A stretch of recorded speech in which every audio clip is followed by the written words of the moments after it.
নমস্কাৰ প্ৰতিদিন টাইমৰ সমূহ দৰ্শকক স্বাগতম জনাইছো আৰম্ভ কৰিছো আমাৰ আজিৰ অনুষ্ঠান অভিমত সকলোকে দীপাৱলীৰ শুভেচ্ছা জনাইছো আশা কৰিছো আপোনালোকৰ সকলোৰে দিনবিলাক সুখৰ হোক শান্তিৰ হোক পোহৰৰ আলোকেৰে আলোকিত হোক আজিৰ অভিমতটো আমি আপোনালোকৰ বাবে এনেকুৱা এটা অনুষ্ঠান লৈ আহিছো যিসকলে চকুৰে পোহৰ হয়তো নেদেখে কিন্তু মনেৰে তেওঁলোকে গোটেই পৃথিৱীখনক সদায় দেখে আৰু আলোকিত কৰিব বিচাৰে আৰু তেনেকুৱা তিনিগৰাকী ব্যক্তিৰ লগতে জুবিন গাৰ্গৰ আছিল এটা ঘনিষ্ঠ সম্পৰ্ক কালিৰ অনুষ্ঠানটোত যেনেকৈ আমি পাঞ্চনা ৰাভা তৰুলতা কুতুমক অতিথি কৰিছিলোঁ আজিও জুবিনৰ লগত সম্পৰ্ক থকা তেনেকুৱা কেইগৰাকীমান বিশেষ ব্যক্তিক অতিথি কৰিছো জুবিন গাৰ্গৰ সন্দৰ্ভত তেওঁলোকৰ আজিৰ দিনত চিন্তা আৰু চেতনা কেনেকুৱা জুবিনৰ লগত কটোৱা তেওঁলোকৰ সেই সুমধুৰ সময়বিলাকৰ স্মৃতি ৰোমন্থন আজিৰ দিনত তেওঁলোকে কেনেকৈ কৰিব নিজেও জানিম আপোনালোককো জনাম পাতনি দীঘলীয়া নকৰি মই আপোনালোকক কওঁ নলবাৰীৰ হিৰণ্য শৰ্মা আছে আমাৰ মাজত মই হিৰণ্যক অনুষ্ঠানলৈ স্বাগতম জনাইছো মৰিগাঁৱৰ পৰা বিমান পাটৰ আছে মই বিমানক অনুষ্ঠানলৈ স্বাগতম জনাইছো আৰু বৰপেটাৰ পৰা আছে মনোজ মই মনোজক অনুষ্ঠানলৈ স্বাগতম জনাইছো প্ৰথম মই হিৰণ্য মই তোমাৰ ওচৰলৈকে আহিছো আজি তোমালোক তিনিগৰাকীক অতিথি কৰিছো দীপাৱলীৰ শুভেচ্ছা জনাইছো যদিও তোমালোকে চকুৰে হয়তো দীপাৱলীৰ ৰং বিৰঙী সেই কাৰবাৰবিলাক নেদেখা কিন্তু মনৰ ৰঙেৰে তোমালোকে সকলো দেখা নিশ্চয় দেখাটো হয় নহয় আজি যিটো অনুষ্ঠান জাষ্টিছ ফৰ জুবিনক লৈ মই কৰিছো আজিও জুবিনক সোঁৱৰণ কৰি এটা গীতেৰে অনুষ্ঠানটো আৰম্ভ কৰিম তাৰ পিছত মই কথা পাতিম নিশ্চয় তোমাৰ তথাপিও মই আৰম্ভণিতে খুদিছো হিৰণ্য জুবিন গাৰ্গ আমাৰ মাজৰ পৰা গুচি গৈছে পৰহি শ্ৰাদ্ধ হৈ গৈছে এমহীয়া নিশ্চয় তোমালোকে গমে পোৱা জুবিনৰ অনুপস্থিতিত মই যদি সকলো দৰ্শকক উদ্দেশ্য কৰি এই জাষ্টিছ ফৰ জুবিন নামৰ যিখন আন্দোলন সামাজিক মাধ্যমত নিশ্চয় জুবিন অনুৰাগী আমিবিলাকে চলাই আছো সেই সন্দৰ্ভত তুমি কি ক'বা না জাষ্টিছ ফৰ জুবিন সেইটোতো আমাক সকলোকে লাগে প্ৰত্যেককে লাগে জুবিনদাই ন্যায় পাব লাগে জুবিনদাৰ পৰিয়ালে ন্যায় পাব লাগে অসমবাসীয়ে ন্যায় পাব লাগে কথাটো হৈছে এইটো এতিয়া কথাটো কেনেকুৱা হৈছে এতিয়া এনেকৈ ধৰক এটা চাম আছে সেইটো চামে প্ৰকৃততে জুবিন অনুৰাগী হয় নে নহয় সেইটো এটা ডাঙৰ কথা কেনেকুৱা ধৰণৰ মই প্ৰত্যেককে বুলি কোৱা নাই কিছু সংখ্যকৰ কথা কৈছোঁ ধৰক মাদক দ্ৰব্য সেৱন কৰি ধৰক গৈ হাল্লা কৰিব কিবা কৰিব এই ধৰক বাক্সাৰ ঘটনাটোতে চাওক আমি যদি আমি বাছ জ্বলাই দিছে বা পুলিচৰ বাহন জ্বলাই দিছে বা মাৰপিট হৈছে তাৰমানে জাষ্টিছ ফৰ জুবিন সেই বস্তুটোৰ নামত হতাহতি মৰামৰি এইবিলাক হ'ব নালাগে মোৰ মতে একদম ঠিকে কৈছা এতিয়া কথাটো হ'ল আমাক কিন্তু এটা বস্তু আমাক লাগে মৰামৰি হতাহতি আমাক নালাগে আমাক লাগে জাষ্টিছ ফৰ জুবিনদাৰ ওপৰত যে অন্যায় কৰিছে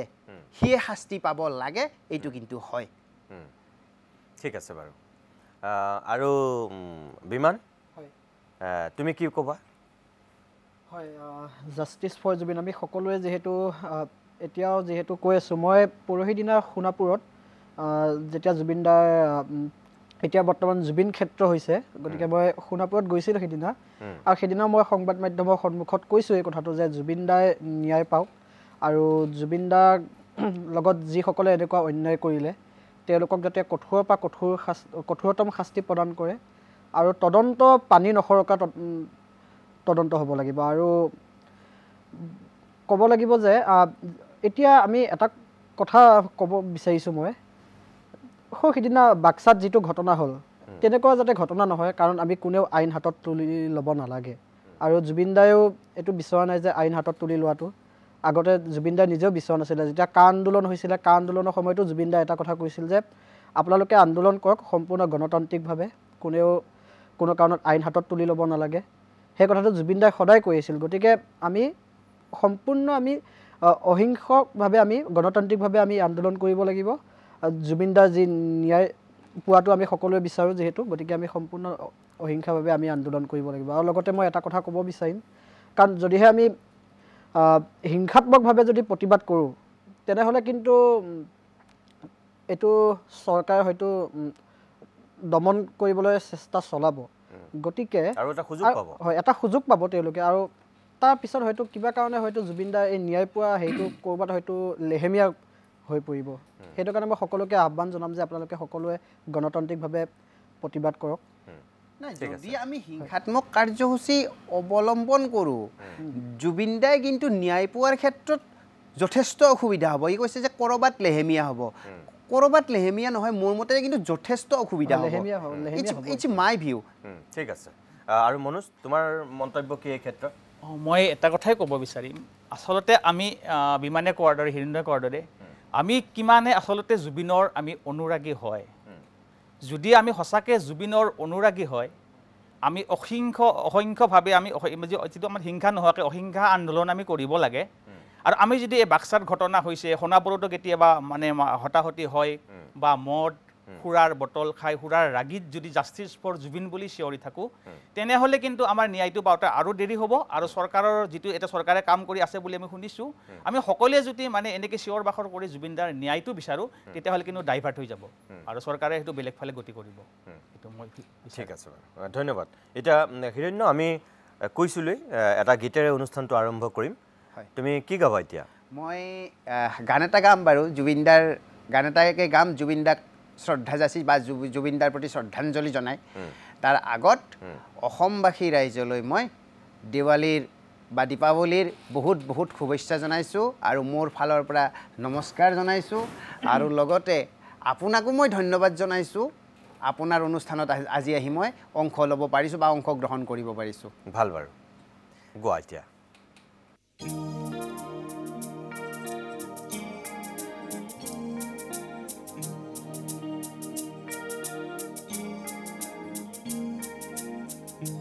Dere da da da re,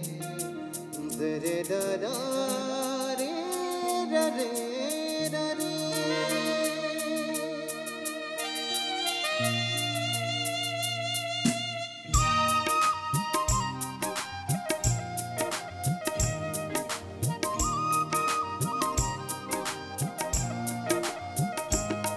Pakite পাখি লগাই উড়িবলে মন দূর দূর কপি পরে তোমার হিয়াখন পাখিতে পাখি লগাই উড়িবলে মন দূর দূর কপি পরে তোমার হিয়াখন ওর দুধর মোর হে পাহর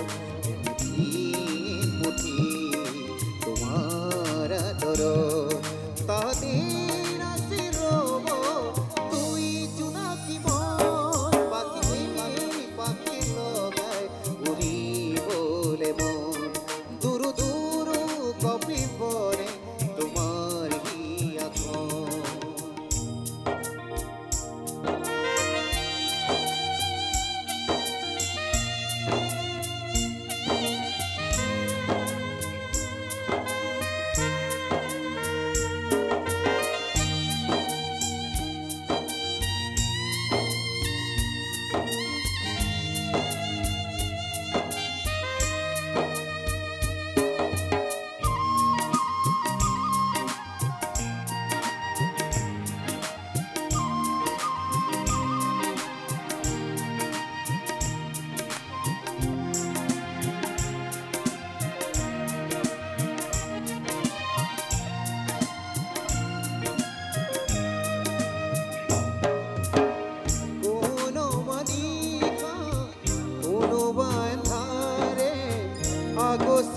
খুজিলে মোক জানিতে কোনোবা এঠাৰে আগচিব খুজিলে মোক জানিতে তোমাৰে ভাবনাৰ সাকিতি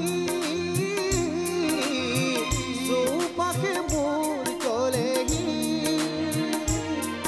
ইতু হিতু কই বহুত আশা তোমাৰ সহাৰিতে চিৰাব খোজা তাতে বাকি দিয়া এবেলি মৰম পাখিতে পাখি লগাই উৰিবলে মন দূৰ দূৰ কপি পৰে তোমাৰ হিয়াখন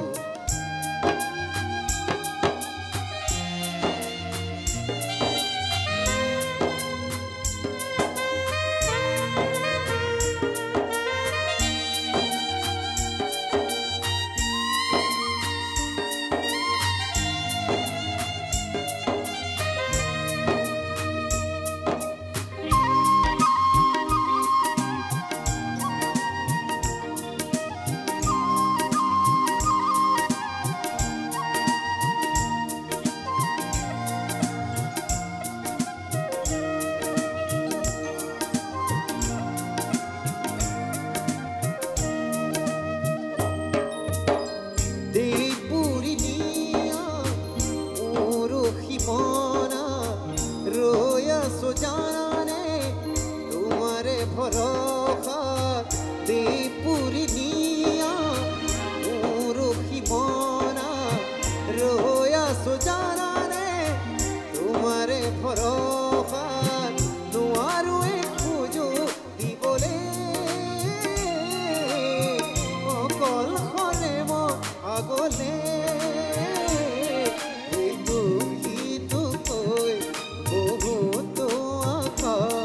তোমার সহারিতে জিৰাব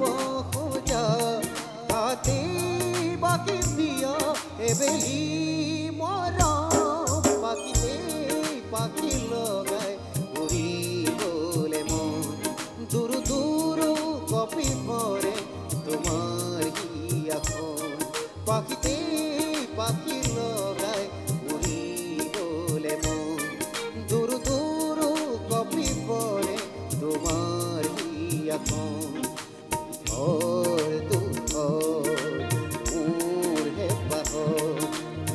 ইয়ে মুঠি তোমার আদর তাতে রসি রব তুই জোনাকি মন পাখিতে পাখি লগাই উৰিবলে মন দূৰ দূৰ কপি পৰে তোমাৰ পাখিতে পাখি লগাই উৰিবলে মন দূৰ দূৰ কপি পৰে তোমাৰ ধন্যবাদ জনাইছোঁ হিৰণ্য থেংক ইউ তুমি এনেই কেতিয়াৰ পৰা গীত গোৱা গীতটো সৰুৰ পৰাই গাওঁ মানে ফ্ৰম মাই টেণ্ডাৰ এজ মানে যেতিয়া মোৰ ষ্টুডেণ্ট লাইফ ষ্টাৰ্ট হৈছে তেতিয়াৰ পৰাই মানে ভাৰতীয় শাস্ত্ৰীয় সংগীতৰ লগত অতপ্ৰতভাৱে নহ'লেও কম বেছি পৰিমাণে জড়িত হৈছিলোঁ আৰু মানে তাৰ আগতো মানে যেতিয়া কথা ওলাইছিল বা মাত ফুটিছিল তেতিয়া মাৰ মুখৰ পৰাই গানবিলাক শুনিছিলোঁ বা শিকিছিলোঁ আৰু এটা কথা ক'ব লাগিব মোৰ দেউতা মানে মই পিতৃগুৰু বুলিয়ে কওঁ তেখেত নিজে এজন শিক্ষক আছিল তাৰ উপৰিও he was N actor also' আচ্ছা তো তেখেতে নাটক লিখিছিল প্লাছ অভিনয় কৰিছিল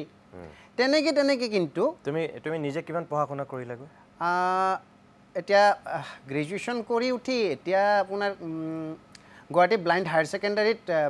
মই এজন ব্ৰেইলৰ শিক্ষক হিচাপে কৰ্মৰত কিন্তু এতিয়ালৈকে ফুল্লি গভৰ্ণমেণ্ট হোৱা নাই আৰু আচ্ছা আচ্ছা এইটো আমাৰ চৰকাৰৰ ওচৰত অনুৰোধ জনোৱা আছে টিল নাও হৈ উঠা নাই কামটো সম্পূৰ্ণ হৈ উঠা নাই বাৰু বাৰু এইটো আৰু ধন্যবাদ জনাইছোঁ মই বিমান আজি দীপাৱলী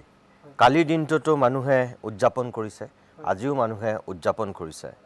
কিন্তু কালি সন্ধিয়াৰ সময়লৈকে কোনো ফটকা আতচবাজি নুফুটুৱাকৈ দীপাৱলী উদযাপন কৰিছিল কিন্তু তাৰ পিছৰ পৰাই পৰিৱেশটো অলপ বেলেগ হৈ গ'ল নিশাৰ ভাগলৈ একাংশই সাংঘাতিক ধৰণে বোমা ফটকা ফুটাইছে এতিয়াও আজিও কৰবাত এতিয়াও কিন্তু বোমা ফটকা ফুটাই থকা বুলি আমি শুনিব পাইছোঁ তোমাৰ মতে আসলতে দীপাৱলীটো কেনেকৈ উদযাপন কৰা উচিত প্ৰথম কথাটো মই ক'ব লাগিব যে এইটো একচুৱেলি খুব দুৰ্ভাগ্যজনক যিহেতু আৰু যিহেতু বহুতে এতিয়া প্ৰথম যোৱাকালিলৈকে বম অৰ্থাৎ ফটকা ফুটোৱা নাছিল কিন্তু নিশাৰ ভাগলৈকে যি ফুটোৱা আমি বহুত খবৰো পাইছোঁ আপোনালোকৰ সংবাদ মাধ্যমৰ জৰিয়তেও খবৰ পাইছোঁ আৰু আজি ৰাতিপুৱা মই খবৰ পাইছোঁ একচুৱেলি এইটো হ'ব নালাগে আৰু পোহৰৰ উৎসৱ দীপাৱলী আমি সকলোৱে এনেকৈও আমি চাকি পোহৰত আমি উদযাপন কৰিব লাগে আৰু একচুৱেলি ফটকা বা এনেকুৱা আতচবাজি ফুটালে একচুৱেলি এটাই কথা হয় আপোনাৰ জীৱ জন্তুবোৰেও কষ্ট পায় এইটো একচুৱেলি হ'ব নালাগে মোৰ মতে জীৱ জন্তু বুলিয়েই নহয় বহুত মানুহৰো কিন্তু ক্ষতি যথেষ্ট হৈছে এইটো আজি এইবাৰ বা এইটো বছৰত নহ'ব পাৰে তাৰ আগত বা আমি যিবিলাক পাই আছোঁ কাৰোবাৰ কোনোবাই চকু হেৰাবলগীয়া হৈছে কোনোবাৰ বা হাত ভৰি গৈছে কাৰোবাৰ বা মৃত্যুকে আঁকোৱালি লৈছে বা মৃত্যুকে ঘৰ জ্বলিছে নিশ্চয় ঘৰ জ্বলিছে আৰু এতিয়া যিহেতু আমি সকলোৱে দুখত আছোঁ যিহেতু জুবিন দাৰ মৃত্যু পিছত আমি সকলোৱে যিহেতু দুখত আছোঁ গতিকে এতিয়া সকলোৱে এই সময়খিনিত অকণমান মানে এনেধৰণৰ আনন্দ ফূৰ্তিৰ পৰা অকণমান মানে আঁতৰি থাকিলে ভাল হয় আৰু আমাৰ দীপাৱলী হ'ব লাগে পোহৰ চাকিৰ পোহৰেৰে মানে আলোকিত হ'ব লাগে তাত ফটকাটো কেতিয়া আহিল ক'ৰ পৰা আহিল আৰু প্ৰথমতে সন্ধিয়ালৈকে ঠিকেই আছিল আমি এতিয়া জুবিনদাৰ অলপ আগতে ক'লোঁ আমি যে জুবিনদাৰ বিষয়ে আমি মানে জাষ্টিছ ফৰ জুবিন আমি ন্যায় বিচাৰি আছোঁ তো একফালে ন্যায় বিচাৰি থাকিম আনফালে ফটকা ফুটাই আনন্দ কৰি থাকিম এইটো কেনেকুৱা আমাৰ মানে দাবী হ'ব পাৰে এইটো অকণমান কিন্তু চিন্তনীয় বিষয় অসমৰ ৰাইজে ভাবিব লাগে যে আমি ন্যায় বিচাৰিম নে আমি ফটকা ফুটাই আনন্দ কৰি আমি ন্যায় বিচাৰিম একদম মনোজে ঠিকেই কৈছে আৰু মনোজ যিসকলে এই যে বোমা ফটকা ফুটাই আনন্দ কৰিছে তুমি ভাবানে যে তেওঁলোক সঁচাকৈ প্ৰকৃত জুবিন অনুৰাগী হয় মই তাকেই ক'লোঁ অলপ আগতে জুবিনৰ আমি কিমান অনুৰাগী আমি কিমানে জুবিনৰ অনুৰাগী আমি কোনোবাই মদ খাই চিঞৰ বাখৰ কৰি আমি জাষ্টিছ ফৰ জুবিন বুলি ক'লে আমি অনুৰাগী নহয় আমি জুবিন দাক কিমানে বুজি পাওঁ আমি জুবিন দাক আমি কিমানে জানো সেইটো কিন্তু মানে বিচাৰ কৰাৰ এটা মানে বিষয় বস্তু হয় আমি সকলোৱে ভাবিব লাগে যে মই আচলতে জুবিন দাৰ অনুৰাগী মই হয়নে নহয় মই সুৰাৰ ৰাগীত গৈ চিঞৰ বাখৰ কৰি মই অনুৰাগীৰ মানে পৰিচয়টো দিলে নহ'ব সেই কথাটো মই ক'ব বিচাৰিছোঁ যেতিয়া 19 তাৰিখে জুবিন দাৰ মৃত্যু খবৰটো পাইছিলোঁ তাৰ 21 নে 22 তাৰিখ মই তাৰিখটো পাহৰিলোঁ তাৰ তিনিদিনমান হৈছে তেতিয়া কিন্তু গুৱাহাটী মহানগৰত একাংশ যুৱকক কিন্তু আমি উদ্ভণ্ডালি কৰা দেখিব পাইছিলোঁ আৰু তেতিয়া গুৱাহাটীৰ আৰক্ষী আয়ুক্ত পাৰ্থ সাৰথী মহন্তই কৈছিলে যে এনেধৰণৰ যিসকলে উদ্ভণ্ডালিৰ সৃষ্টি কৰিছে তেওঁলোকক কিন্তু কঠোৰৰ পৰা কঠোৰ শাস্তি প্ৰদান কৰা হ'ব গতিকে তেওঁলোকে এইবোৰৰ পৰা আঁতৰি থাকক বুলি কৈছিলে কিন্তু এতিয়াও কিন্তু আমি দেখিব পাই আছোঁ বিভিন্ন ঠাইত এনেকুৱা সুৰাপান কৰি সুৰাসক্ত অৱস্থাত একাংশই অভদ্ৰামী এনেকুৱা অসভ্যালি কৰি থকা আমি দেখিব পাইছোঁ সেইটো একচুৱেলি হ'ব নালাগে ঠিকে কৈছা মই আকৌ আহিম তোমালোকৰ কাষলৈ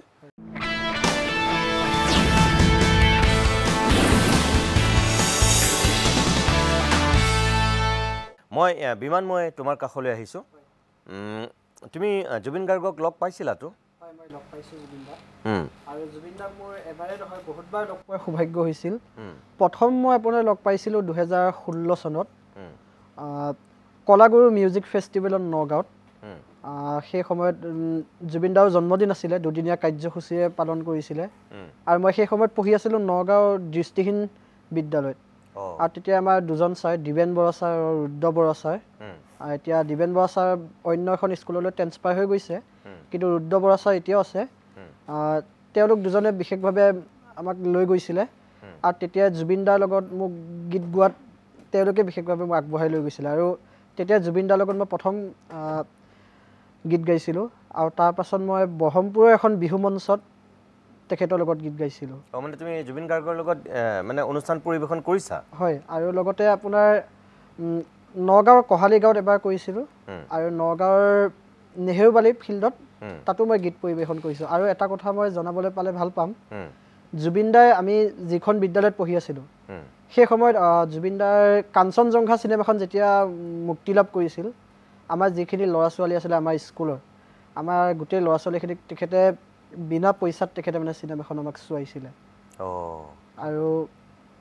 সেয়ে জুবিন দাক একচুৱেলি মনত পৰে জুবিন দাৰ ঘৰলৈও গৈছিলোঁ এবাৰ তেখেতৰ আগৰ যিটো ঘৰ আছিলে খাৰঘুলিত সেই সময়ত মোক অজয় দাই লৈ গৈছিলে অজয় ফুকন অজয় দাৰ লগতো মোৰ এটা খুব ভাল সম্পৰ্ক আছে অজয় দাই লৈ গৈছিলে আৰু তেতিয়া জুবিন দাই নিজে ভাত বনাই আমাক খুৱাইছিলে মই গৈছিলোঁ আৰু এজনী ছোৱালী কিৰণবালা আজি বৰ্তমান তেওঁ আহিব নোৱাৰিলে আমি দুইজন গৈছিলোঁ এটা বিশেষ আমি গীত এটা ৰেকৰ্ডিং কৰিছিলোঁ সেই গীতটোৰ কাম কৰিম বুলি কৈছিলে কিন্তু কিবা কাৰণে মানে হৈ নুঠিলে তেওঁ কৰিম বুলি কৈছিলে কিন্তু আজি থকা হয় চাগে তেখেতে কৰিলে হয় যিটো গান আমি ৰেকৰ্ড কৰিছিলোঁ কিন্তু কৰিব নোৱাৰিলে আৰু সেইদিনাই মই জুবিন দা ঘৰৰ পৰা আহোঁতে মই মানে জোতাৰ লেছ মাৰি আছিলোঁ তাৰপিছত দাদাই ক'লে মই মাৰি দিওঁ দে বুলি মোৰ জোতাৰ লেছডাল মানে জুবিন দাই নিজে মাৰি দিছিল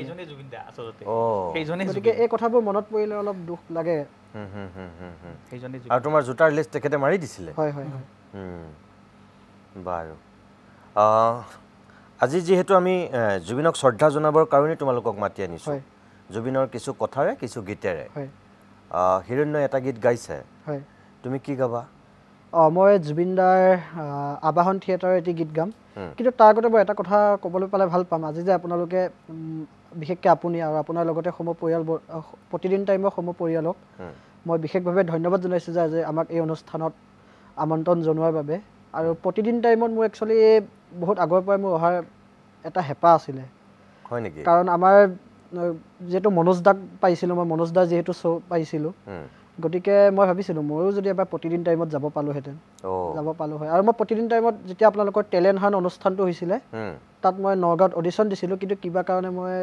সিলেক্ট নহ'লোঁ একচুৱেলি আচ্ছা আচ্ছা আচ্ছা কিন্তু তোমাৰ আজি সপোনটো পূৰণ হৈ গ'ল আজি মোৰ সপোনটো পূৰণ হ'ল আৰু এটা খুব মানে এফালে দীপাৱলী আনফালে কিন্তু তোমাৰ এক প্ৰকাৰ গুৰু জুবিন গাৰ্গক তুমি শ্ৰদ্ধা জনাবৰ কাৰণে আহিব পাৰিছা হয় আৰু মই প্ৰতিদিন টাইমৰ মই প্ৰতিটো নিউজে চাওঁ মই ৰাতিপুৱা চাওঁ সন্ধিয়া চাওঁ আৰু আজি মই যিজন দাদাৰ ভইচ মই শুনি থাকোঁ দেৱপ্ৰতিম বৰুৱা দেৱপ্ৰতিম দাক আজি মই লগ পালোঁ দেৱপ্ৰতিম দাই মানে তাত আপোনাৰ যিটো মই আপোনালোকৰ প্ৰথম আহি পেলাই যিটো ৰুমত মই বহি আছিলোঁ তেতিয়াই মোক মানে সুধিছিলে যে আপুনি যে তোমালোকে ক'ৰ পৰা আহিছা মোৰ দাদাক প্ৰথমে সুধিছে আৰু তাৰপিছত আমি ক'লোঁ যে মই জাগীৰোডৰ ধৰমটোল মৰিগাঁও ডিষ্ট্ৰিক্ট তাৰ পৰা আহিছোঁ আৰু তেনেকৈ কথা পাতোঁতে মই নিজে সুধি দিলোঁ যে আপুনি দেৱপ্ৰতিম দা নেকি তাৰপিছত দেৱপ্ৰতিম দাই কৈছে মই দেৱপ্ৰতিম দাই তুমি কেনেকৈ চিনি পালা মই আপোনাৰ ভইচটোতে ধৰিব পাৰিলোঁ আপুনি মানে কেতিয়াবা আপুনি যিহেতু কেতিয়াবা প্ৰাইম টাইম নিউজত আপুনি কেতিয়াবা বাতৰি পঢ়ে বিশেষকৈ প্ৰাইম টাইম নিউজত যেতিয়া প্ৰতিবেদন দিয়ে দেৱপ্ৰতিম দাই যোৱাকালিও এটা প্ৰতিবেদন দিছে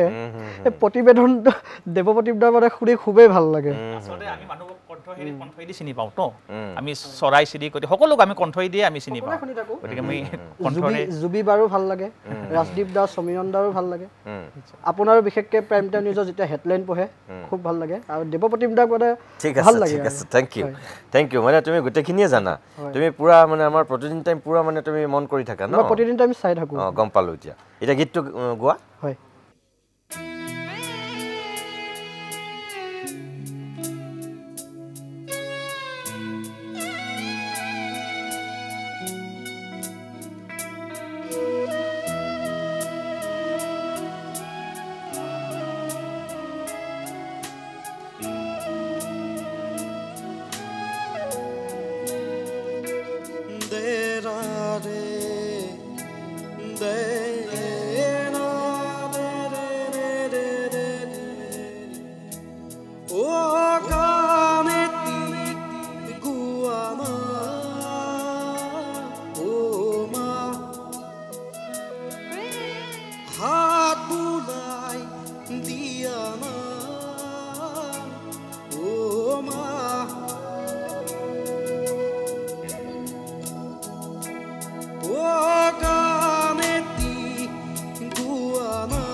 Oh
বিমান ধুনীয়া হৈছে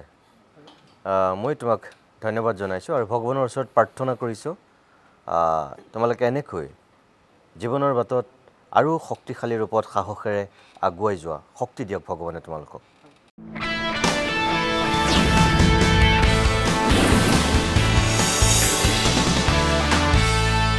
প্ৰিয় দৰ্শক মই কৈছোঁই যে এফালে দীপান্বিতা আনফালে কালী পূজা ৰাজ্যত কালি আৰু আজি অসমৰ জনসাধাৰণে উদযাপন কৰিছে কিন্তু এই উদযাপনৰ ধৰণ আৰু কৰণ অসমৰ মানুহে দেখিছে যে ইয়াত দুটা শ্ৰেণী আছে এটা শ্ৰেণীয়ে আধ্যাত্মিকভাৱে কালী পূজা উদযাপন কৰিছে দীপাৱলী সেউজ দীপাৱলী হিচাপে উদযাপন কৰিছে শব্দৰ উৎসৱতকৈ পোহৰৰ উৎসৱ হিচাপে একাংশই পালন কৰিছে কিন্তু একেটা সময়তে কালি আৰু আজি একাংশই কিন্তু পোহৰৰ উৎসৱ হিচাপে দীপাৱলীক উদযাপন কৰা নাই শব্দৰ উৎসৱ হিচাপেহে একাংশই উদযাপন কৰিছে কিন্তু সেইসকলে কিয় এই কথাটো পাহৰি গ'ল যে জুবিন গাৰ্গৰ মৃত্যুৰ মাত্ৰ এটা মাহহে সম্পূৰ্ণ হৈছে পৰহি দিনটোত এমহীয়া শ্ৰাদ্ধ অনুষ্ঠিত হৈছে আৰু তাৰপিছত আমাৰ অসমতে বসবাস কৰা একাংশ এনেকুৱা মানুহ আছে যিবিলাকে ফূৰ্তি তামাচা কৰিবলৈ অকণো কুণ্ঠাবোধ নকৰি কালি নিশাৰ ভাগলৈ আৰু আজিও এই মুহূৰ্তটো ক'ৰবাত তেওঁলোকে ফটকা আৰু আতচবাজি ফুটাই দীপাৱলী উদযাপন কৰিছে সেইসকল কেনেকুৱা মানসিকতাৰ মানুহ জুবিনৰ মৃত্যুৰ আবেগত গোটেই ৰাজ্যখন যিটো সময়ত শোকাবিহ্বল হৈ আছে সেইটো সময়ত সেইসকলে কেনেকৈ সেই ফূৰ্তি আৰু তামাচা কৰিব পাৰিছে সেইটোহে আমাৰ কাৰণে দুৰ্বোধ্য আমি বুজি নাপাওঁ সেইসকল মানুহৰ মানসিকতা কেনেকুৱা তেওঁলোক অসমীয়া কেনেকুৱা তেওঁলোক অসমবাসী তেওঁলোক কোন সম্প্ৰদায়ৰ তেওঁলোকৰ ধৰ্ম কি জাতপাত কি আচলতে এই জুবিনে সকলোকে লৈ এখন সোণৰ অসম গঢ়াৰ কথা কৈছিল কোনো ধৰ্ম নাই বৰ্ণ নাই জাত নাই পাত নাই কিন্তু একাংশই কি কৰি আছে মনোজ মই তোমাৰ কাষলৈ আহিছোঁ এই যে যিটো পৰিৱেশ হৈছে দুটা শ্ৰেণীৰ সৃষ্টি হৈছে আমাৰ ৰাজ্যখনত এতিয়া একাংশই অন্তৰৰ পৰা একদম আন্তৰিকতাৰে শ্ৰদ্ধা ভক্তিৰে এইবাৰ দীপান্বিতা উদযাপন কৰিছে কিন্তু আন একাংশই তেওঁলোকে সেই পূৰ্বৰ ধাৰাবাহিকতাই ৰক্ষা কৰিছে তেওঁলোকে কিবা জীৱ জন্তুৱে কষ্ট পাওক শিশুবিলাকে কষ্ট পাওক গোটেই আমাৰ বায়ু প্ৰদূষণ হওক সেইবিলাক তেওঁলোকৰ কাৰণে একো আহে নাই যায় তেওঁলোকে মস্তি কৰিব লাগে ফূৰ্তি কৰিব লাগে আনন্দ কৰিব লাগে তেনেকুৱা মানসিকতাৰে তুমিতো বৰপেটাৰ পৰা আহিছা হয়নে কালিৰ দিনটোত সন্ধিয়াৰ ভাগলৈ ঠিকে আছিল মই কিছু সময় পূৰ্বে কৈছিলোঁ নিশাৰ ভাগলৈ কিন্তু বেলেগ পৰিৱেশ এটা সূচনা হ'ল আজি তুমি এতিয়া আহি থাকোঁতে কি দেখিলা এই মুহূৰ্তটো ক'ৰবাত কিন্তু কোনোবাই আতচবাজি ফুটাইছে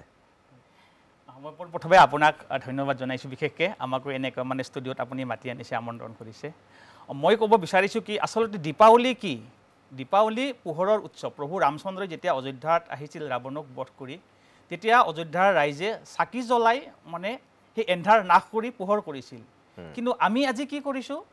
আমি ফটকা ফুটাইছোঁ আমি যিমান পাৰোঁ প্ৰদূষণ যিমান ডাঙৰ উচ্চ প্ৰাবল্যৰ শব্দৰ আমি মানে বম ফুটাইছোঁ আৰু জুবিনদাৰ এমাহ হ'ল মাত্ৰ এমাহ দুদিনেই হ'ল আমি সিদিনা আমি ইমান কান্দিলোঁ সকলোৱে কিন্তু কালি দীপাৱলী অহাৰ লগে লগে জুবিনদাক আমি যদি এমাহ নহওঁতেই পাহৰি যাওঁ আৰু আমি তেতিয়াহ'লে জুবিনদাক আমি যুগ যুগ আমি কেনেকৈ জীয়াই ৰাখিম মোৰ সেইটো এটা প্ৰশ্ন মই যেতিয়া বৰপেটাৰ পৰা আজি আহি আছিলোঁ আহি থাকোঁতে আমি দেখিলোঁ ৰাস্তাত সকলোৱে ফটকা ফুটাই আছে ডাঙৰ ডাঙৰ আতচবাতি আজি মানে ফুটাই আছে তে এইটো কেনেকুৱা দীপাৱলী অকণমান ভাবিব লগা কিন্তু ইয়াত আছে আৰু থল আছে দেই মইতো ক'ব বিচাৰিছোঁ ঠিক আছে জুবিন লোকসংগীতৰো সাধক আছিল বিমানে থিয়েটাৰত গোৱা আবাহন থিয়েটাৰৰ এটা গীত গাইছে হিৰণ্যই জুবিনৰ কণ্ঠত প্ৰাণ পাই উঠা এটা গীত গাইছে তোমালোকে জুবিনৰ লোকসংগীত চৰ্চা কৰিছিলানে নিশ্চয় আমি জুবিনদা এজন এনেকুৱা শিল্পী আছিলে তেওঁ অসমৰ প্ৰতিটো ভাষাত বুলি ক'লে ভুল নহ'ব যিটো 40টা ভাষাত গীত গাইছে আৰু প্ৰতিটো অসমৰ জাতি জনজাতিৰ যিখিনি আমাৰ ফোক ছং আছে আমাৰ থলুৱা যিখিনি সংগীত তেওঁ সেইখিনিও বহুতখিনি গাই থৈ গৈছে আৰু সেইখিনি এতিয়াও প্ৰাণৱন্ত সদায় আৰু আমি সেইবোৰ গীতো আমি অকল জুবিনদাৰ যে আমি আধুনিক গীতখিনি গাওঁ সেইটো নহয় আমি তেওঁলোকৰ লোকগীত বৰগীত প্ৰাৰ্থনা আমি গোটেইখিনি আমি গাব চেষ্টা কৰোঁ আমি চৰ্চা কৰোঁ সেইখিনি আমি গাওঁ আৰু তুমি যদি চৰ্চা কৰা এতিয়া যদি মই তোমাক এটা গাবলৈ কওঁ তেনেকুৱা কিবা ভক্তিমূলক বা লোকগীত তুমি গাব পাৰিবা নেকি মই এতিয়া যিটো গীত গাব ওলাইছোঁ সেই গীতটো হ'ল আমাৰ অসমৰ এটি থলুৱা জনগোষ্ঠীৰ যিটো কোচ ৰাজবংশী কোচ ৰাজবংশীসকলৰ যিটো ভাষা থলুৱা ভাষাত যিটো গীত গাইছে উমন ৰচনা সেই গীতটো মই এতিয়া গাম আৰু সেইটো গীতেৰে মই জুবিনদাক মানে শ্ৰদ্ধা নিবেদিছোঁ জুবিনে গাইছিল সেইটো গীত গাইছিলে এইটো খুব জনপ্ৰিয় মই য'তে যাওঁ সেইটো গীতেই শুনা পাওঁ আৰু সেইটো গীতত এইটোৱে মানে কৈছে যে এই দেহাৰ মূল্য নাই মানে এই দেহাৰ মূল্য নাই পুৰিলে হ'ব চাই গতিকে আমাৰ দেহাটোত কি আছে গতিকে সেইটোৱে মানে খুব তত্ত্বগধুৰ এটি গান একদম আৰু সেইটো মই গাবলৈ ওলাইছোঁ তাৰ আগত এটি কথা মই কওঁনে মই যেতিয়া জুবিনদাক মই 2011 চনত প্ৰথম লগ পাইছিলোঁ মই আহিছিলোঁ মোৰ ঘৰ বৰপেটাৰ পৰা বহুত ভিতৰ বাঘবৰত তো বাঘবৰৰ পৰা মই তেতিয়া ইমান মিডিয়া নাছিলে আৰু 2011 চনৰ কথা মই খুব সৰুও মই কিবাকে জুবিনদাৰ নম্বৰটো বিচাৰি পালোঁ মই ফোন কৰিলোঁ তেখেতে ফোনটো মোৰ ৰিচিভ কৰিছে কৈছে তো কোনে কৈছে মই বৰপেটা বাঘবৰৰ পৰা মই মনোজে কৈছোঁ মই দৃষ্টিহীন মই দেখা নাপাওঁ ঠিক আছে দাদা মই আপোনাক লগ কৰিব বিচাৰোঁ ঠিক আছে তই আহিবি তই কেতিয়া আহিবি মই ক'লোঁ এনেকৈ এটা দিন এটা ঠিক কৰি যাম ঠিক আছে তই অহাৰ আগত মোক ফোন কৰিবি তো মই তেনেকৈ আহিলোঁ এচুৱা খোজকাঢ়ি আহিলোঁ নাৱত আহিলোঁ তেনেকৈ আহি মই গধূলি সময়ত মই জুবিনদাৰ ঘৰ পালোঁ তো জুবিনদাৰ ঘৰ পোৱাৰ লগে লগে জুবিনদাই ক'লে তই আহিছা বোলে হয় ঠিক আছে তই আজি যাব নালাগে তই আজি মোৰ আলহী তই মোৰ লগত থাক তো জুবিনদাই ৰাতি 10 বজাৰ পৰা গোটেই নিশা তেখেতে মোৰ লগত থাকিলে সেইদিনা খুব বৰষুণ দিছিলে আপোনাৰ আগষ্ট মাহ আছিলে খুব বৰষুণ এই জুৰুডৰ তেখেতে উষাকটত আছিলে আৰু ষ্টুডিঅ'টো আছিলে বৰ্তমান যিটো জোনালী এন কে প্ৰডাকশ্যন তাত আছিলে মই তাত লগ ধৰিছিলোঁ ইমান পানী হ'ল আঁঠুৰ ওপৰত পানী হ'ল জুবিনদাই মোক ক'লে মনোজ এই বৰষুণত যেতিয়া ৰাস্তাত পানীবোৰ হয় নহয় খুব ধুনীয়া ফটো হয় মই এটা ফটো উঠি আহোঁ তেতিয়া মই ক'লোঁ দাদা মই অকণমান আগতে আহিছোঁ ভৰিবোৰ খুব খোজাই পানীত আপুনি যাব নালাগে দিয়ক হয়নে বোলে হয় আপুনি যাব নালাগে এতিয়া জুবিনদাই মোৰ কথা শুনি ৰৈ গ'ল কিন্তু সিদিনা যেতিয়া সিহঁতে ইয়টত আছিলে প্ৰথমবাৰ বাৰু জুবিনদাই লাইফ জেকেট পিন্ধি নামিছিলে নেক্সট বাৰ যেতিয়া জুবিনদাই লাইফ জেকেটটো খুলি নামিছে বা নামিব বিচাৰিছে তো বাকী কেইজনে লাইফ জেকেট পিন্ধি সাগৰত সাঁতুৰি আছে মই নাজানো তেখেত সুৰামত্ত আছিলে নে হয়তো আছিলে চাগে তেখেতসকলে হয়তো মদ খাই ফূৰ্তি আনন্দ কৰি নাচি আছে আকৌ জুবিনদাই লাইফ জেকেট নিপিন্ধাকৈ নামিব ওলাইছে তেওঁলোকৰ অতি ঘনিষ্ঠ সিদ্ধাৰ্থ শৰ্মাহঁত এতিয়া এই যিটো শেখৰ গোস্বামী অতি ঘনিষ্ঠ তেওঁলোকে জুবিনদাক কিয় ৰখাব নোৱাৰিলে দাদা আপুনি লাইফ জেকেটটো পিন্ধিব লাগিব নিপিন্ধিলে আপুনি নামিবই নালাগে মই এজন দৃষ্টিহীন মোৰ কথা শুনি জুবিনদাই তলত নামি নগ'লে পানীত ফটো উঠিব নগ'লে ৰাস্তাৰ বেয়া পানীত আৰু তেওঁলোকে সাগৰত নমাই দিলে আৰু সেইটো ভুলৰ কাৰণে জুবিনদাই আজি আমাৰ মাজৰ পৰা হেৰাই গ'ল একমাত্ৰ সিহঁতৰ ভুলৰ কাৰণে সিহঁতে মদৰ ৰাগীত আনন্দ হৈ সাগৰত সাঁতুৰি আছে ইপিনে জুবিনদাই মৃত্যুৰ সৈতে ককবকাই যুঁজি আছে তেওঁলোকৰ লক্ষ্যই নাই জুবিনদাৰ প্ৰতি তুমি ঠিকেই কৈছা এইটো কথা এটা কথা কিন্তু মাজতে মানে কি আপোনালোকক মানে কি অভাৰটেক কৰা যেন হৈছে মোৰ একো নাই কোৱা মানে জুবিনদাক কিন্তু কথা মনাবলৈ খুব ভাল একদম তাৰমানে কেনেকুৱা ধৰক পানী সাঁতুৰিম বুলি কৈছে যদি পানী সাঁতুৰিম বুলি কৈছে অ' আজি তোমাৰ এইটো কাম আছিল নহয় আজি দেখোন অমুকটো গান আছিল এই অমুকটো গানে চাওঁ নেকি আজি এই অমুকটো গানৰ কাম কৰিবলগীয়া আছিল অমুকটো গান কৰিব পাৰি নেকি চাওঁ নেকি এবাৰ এনেকুৱা ধৰণৰ কথা ক'লে তেওঁ মানে ডাইভাৰ্ট হৈ যায় সেই বস্তুটো কৰিব পাৰিলে হয় কিন্তু আৰু মই যেতিয়া আহিছিলোঁ মোক ভাত খাব তেখেতে লৈ গৈছিলে এটা মই কওঁনে কথাখিনি মই যেতিয়া গ'লোঁ তেতিয়া মোক মানে উষাকটত ভাত খাব লৈ গ'ল বহুত পানী তেতিয়া আঁঠুৰ তলত পানী আছে কিন্তু এনেকুৱা পানী তেখেতে গাড়ীখন চলাইছে পানী শব্দ হৈছে দাদা বহুত পানী কৈছে একো নহয় মই যেতিয়ালৈকে নমৰোঁ তয়ো নমৰোঁ তোক মই বচামেই তো ৰাতি মোক সিদিনা লিফ্ট নাছিল লাইন কাৰেণ্ট নাছিলে খোজ ধৰি ধৰি মোক উঠাই লৈ গৈছে মোক এনেকৈ হাতখন ধুৱাই দিছে ভাত খাব দিছে মাছৰ কাঁইট আছিলে কৈছে তই কাঁইটবোৰতো বাচিব নোৱাৰিবি কাঁইটবোৰ মোক বাচি বাচি খুৱাই দিছিলে সেনেকুৱা শিল্পী এজন আমি বহুত শিল্পী লগ পাওঁ বহুত ডাঙৰ ডাঙৰ মানুহ লগ পাওঁ কিন্তু জুবিন দা ব্যতিক্ৰমী আছিলে জুবিন দা সকলোৰে কাৰণে তেওঁ দুখীয়া নিচলা তেওঁ তেখেতে নিজে লৈ গৈ মাছৰ কাঁইটবোৰ বাচি দি তোমাক ভাত খুৱাই দিছিলে লাষ্টৰ হাতখন মোক ধুৱাই দিছে আকৌ লৈ আহিছে মোক ষ্টুডিঅ'ত ৰাখিছে মোৰ 4টা গান ডাবিং কৰিছিলে মই থলুৱা কেইটামান গীত লৈ আহিছিলোঁ কৈছে এইটো পিয়ানো এইটো মই এতিয়া বজাম এইটো ৰেকৰ্ড ইয়াত ৰেকৰ্ড হ'ব এইটো মাইক্ৰফোন তো এইটো মাইক্ৰফোনটো ল আৰু যিখন আজি চিনেমা কৰি আছে আমি কৈছোঁ আগতে যিখন ৰৈ ৰৈ বিনালে তাত যিটো আমি শুনিছোঁ অন্ধ এজনৰ ৰোল কৰা বুলি কৈছে এই চাগে বিমানক নি ৰাতি ৰাখিছিলে মোক ৰাখিছিলে আজি কিৰণ অহা নাই কিৰণক ৰাখিছিলে বহু কেইজনক ৰাখি ঠিক আমাৰ পৰা তেওঁলোকে এইটো অনুকৰণ লোৱা বুলি মই ভাবিছোঁ দেই আৰু মোক মই কৈছিলোঁ দাদা আপুনি এখন আমাৰ কাৰণে চিনেমা বনাব কৈছে বনাম ৰ মই সময় পালে বনাম আৰু তেওঁতো এটা কথা ক'লে পাহৰি নাযায় কেতিয়াও ন আমাৰ খুব ভাল লাগিছে তোমালোকেও কৈছিলা তাৰমানে আমি কৈছিলোঁ মই ৰিকুৱেষ্ট কৰিছিলোঁ স্পেচিয়েলি তুমিও কৈছিলা নে নাজানো মই কৈছিলোঁ দাদা আমাক এনেকৈ এখন আপুনি আমাৰ কাৰণে এখন চিনেমা বনাওক য'ত দৃষ্টিহীনৰ মানে আমাৰ যিটো অনুভৱটো আমাৰ সাধাৰণ মানুহে বুজি পায় যিসকলৰ দৃষ্টি আছে তেওঁলোকে যাতে বুজি পায় মোক খুব ভাল লাগিছে কিন্তু তেখেতে চাব নাপালে আমিতো চোৱাৰ সৌভাগ্য নহয় আমি শুনিব পাইছোঁ খুব ভাল লাগিছে এইটোত কিন্তু বাৰু এতিয়া চিনেমাখন আহি আছে 31 তাৰিখে ৰিলিজ কৰিব বুলি কৈ আছে যদি ঠিকে থাকে তেতিয়া হয়তো তেখেতসকলে ৰিলিজ কৰিব তুমি বহুত দিন আগতে ৰিকুৱেষ্ট যেতিয়া প্ৰথম লগ পাইছিলোঁ মই তেতিয়াই ৰিকুৱেষ্ট কৰি থৈছিলোঁ কিন্তু তেখেতে কৈছিলে মই তেতিয়া তেখেত চাগে ভাবিয়ে আছিলে এনেকুৱা এটা কাম কৰিম বুলি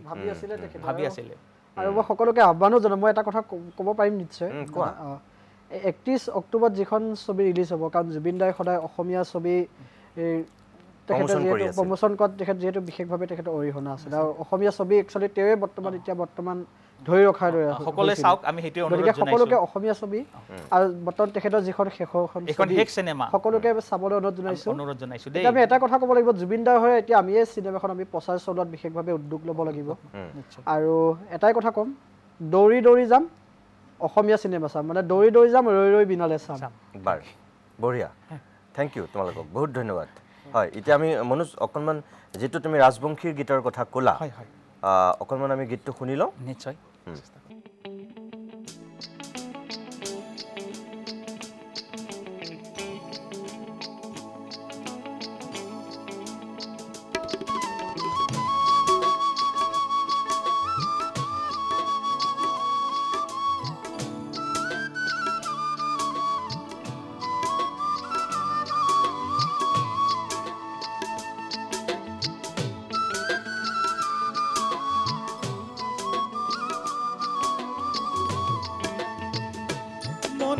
রসনা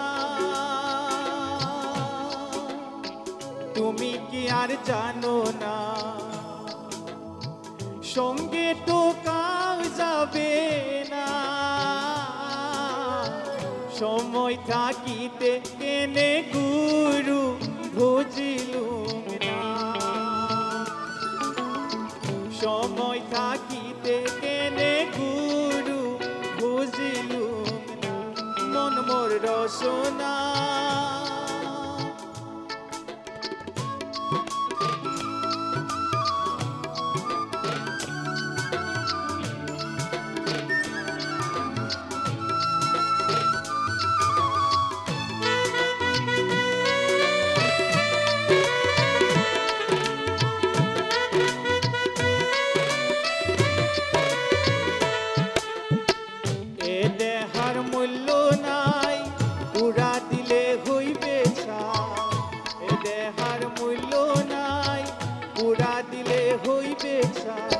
প্রাণবায়ু ছাড়িয়া যাইবে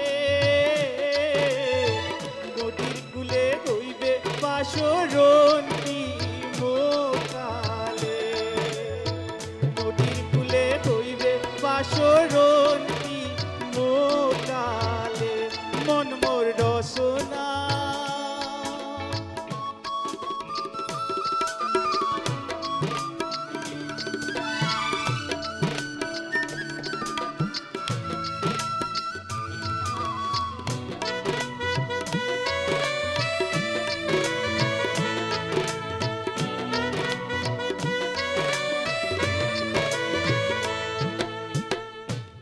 মাটা সদর ভাই এলাই আসে এলাই নাই পিতা মাতা সদর ভাই এলাই আসে এলাই নাই সবাই তো সারিয়া যাইবে আমারও যাইতে হইবে সময় আসিলে আমারও যাইতে হইবে সময় আসিলে মন মোর রসনা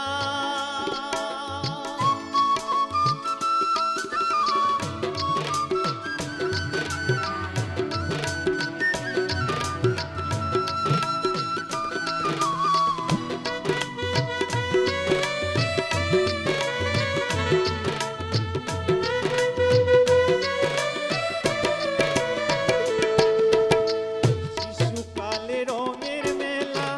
যৌবনে প্রেম লীলা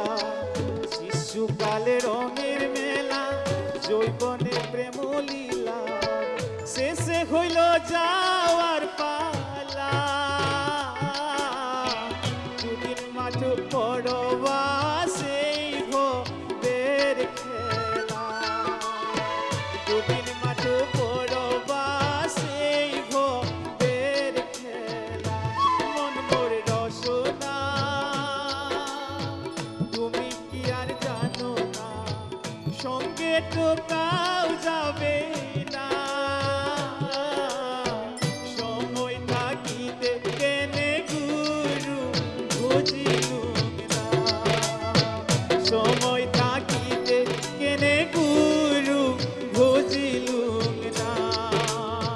সময় থাকিতে কেনে গুরু বুঝিলুম না থ্যাংক ইউ ধন্যবাদ জনাইছোঁ মনোজক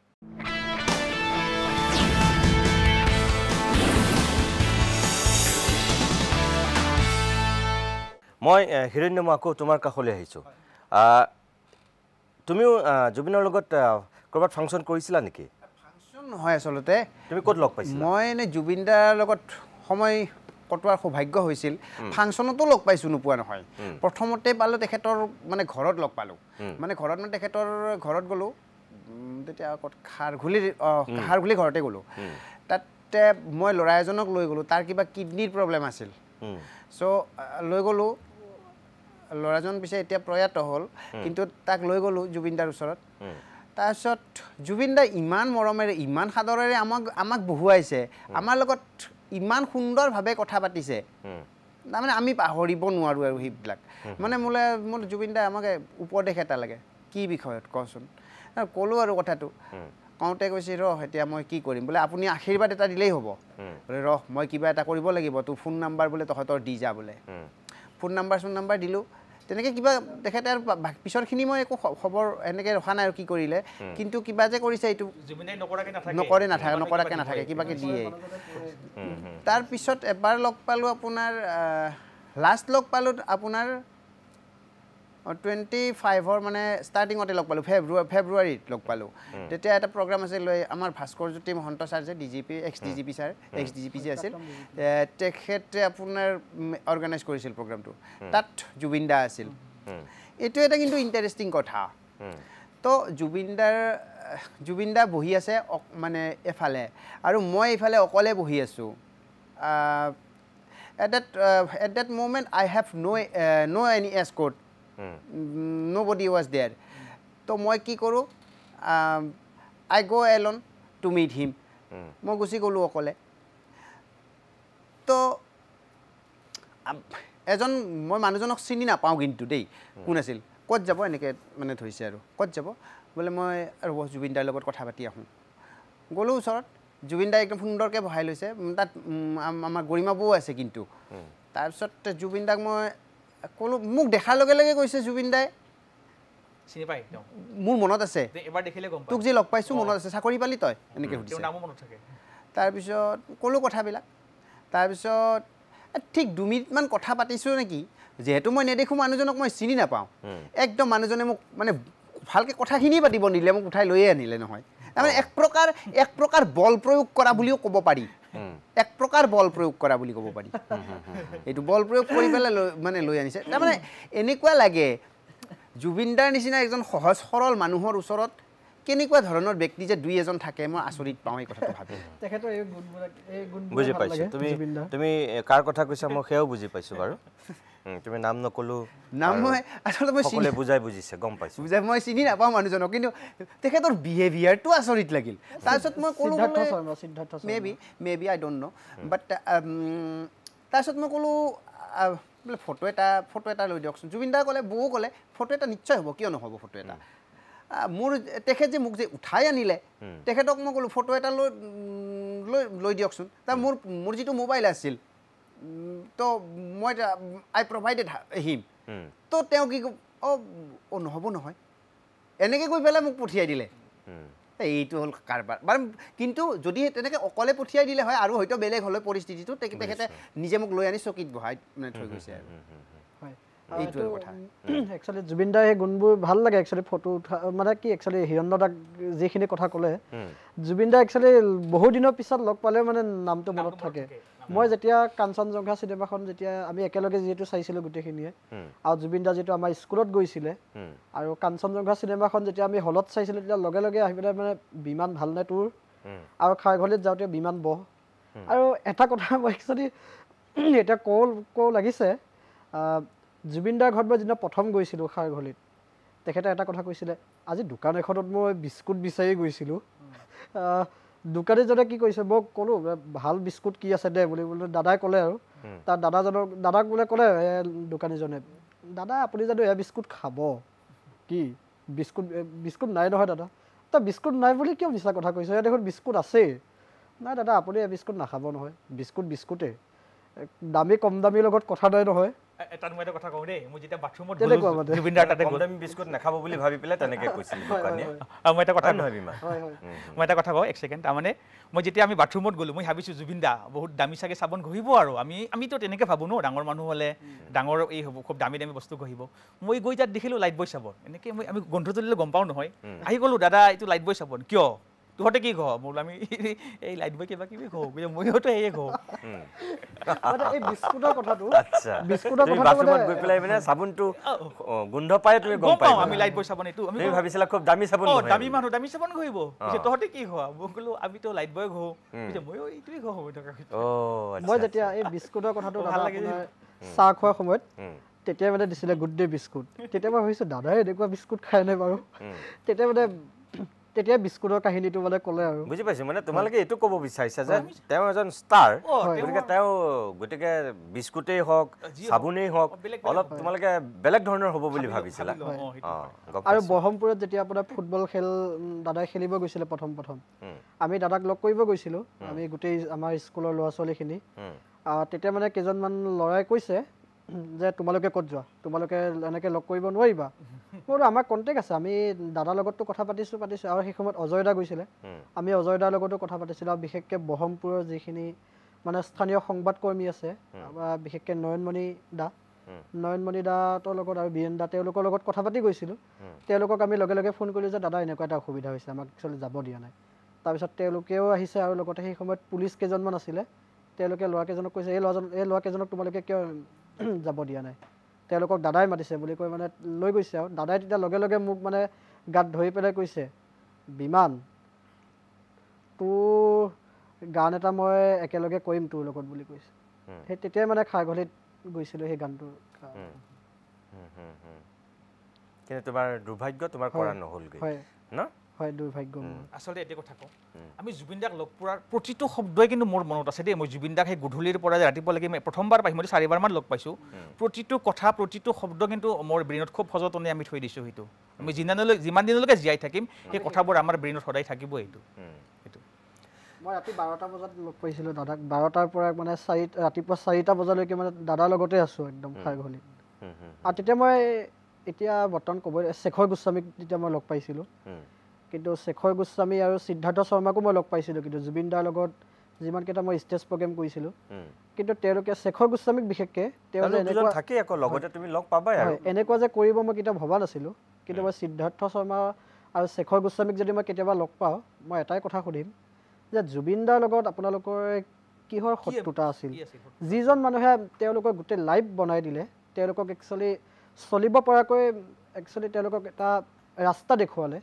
তেনেকুৱা এজন মানুহৰ লগত কিয় এনেকুৱা কৰিলে তেওঁ দুইজনকে মই লগ পালে এই কথাটো সুধিম বাৰু আমিৰ ক'ত লগ বাৰু ঠিক আছে মই তোমালোকে এতিয়া কেতিয়া লগ পাবা সেই ভগৱানে জানে কাৰণ এতিয়া তেওঁলোক যিহেতু জেলৰ অতিথি হৈ আছে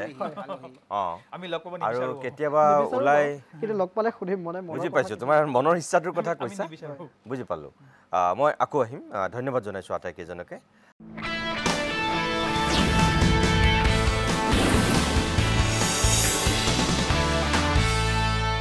মই বিমান মই তোমাৰ কাষলৈ আহিছোঁ আমি কথা পাতি আছোঁ এটা গীত এটা শুনি লওঁ তাৰপিছত আকৌ কথা পাতিম এবাৰ কি গাবা গাব বিচাৰিছোঁ জুবিনদাৰ ৰাজধানী থিয়েটাৰৰ আৰু ভ্ৰাম্যমান থিয়েটাৰ এই বছৰে শেষৰটো গীত ৰাজধানী থিয়েটাৰৰ বাতৰে শেষতে যিটো গীত এতিয়া বৰ্তমান সামাজিক মাধ্যমত ফেচবুক ইনষ্টাগ্ৰাম সকলোতে বৰ্তমান জনপ্ৰিয় হৈ আছে আৰু ইউটিউবতো এই গীতটো গাব বিচাৰিছোঁ ঠিক আছে বাৰু গোৱা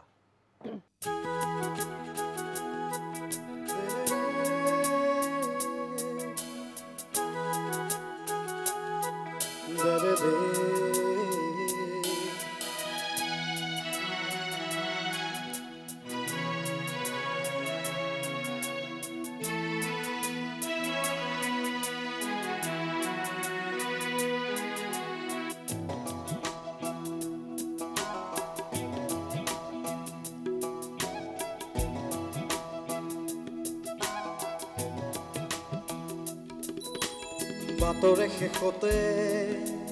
বাট চাওঁ তোমাৰে লৈ যোৱাহি আজি তোমাৰ বাটেৰে বাতৰে শেষতে বাট চাওঁ তোমাৰে লৈ যোৱাহি আজি তোমাৰ বাটেৰে তুমি আহিলে নামে বুকুলে খাওঁ তুমি নহ'লে উকা উকা মোৰ ফাগুন বাটৰে শেষতে বাট চাওঁ তোমাৰে লৈ যোৱাহি আজি তোমাৰ বাটেৰে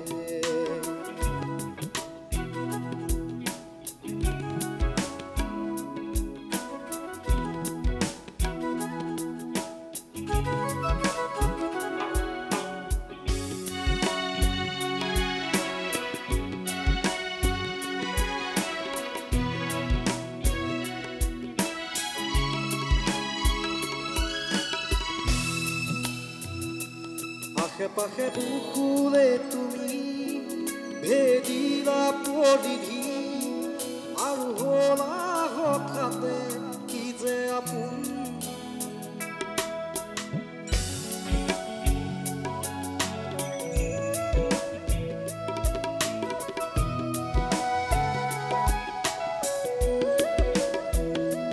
এতিয়া নিজৰ হিয়াতে মই নিজে আজৰি হৈ খবৰ ল'বাচোন তুমি আহিলে নামে বুকুলে খাওঁ তুমি নহ'লে উকা উকা মোৰ ফাগুন বাটৰে শেষতে বাট চাওঁ তোমাৰে লৈ যোৱাহি আজি তোমাৰ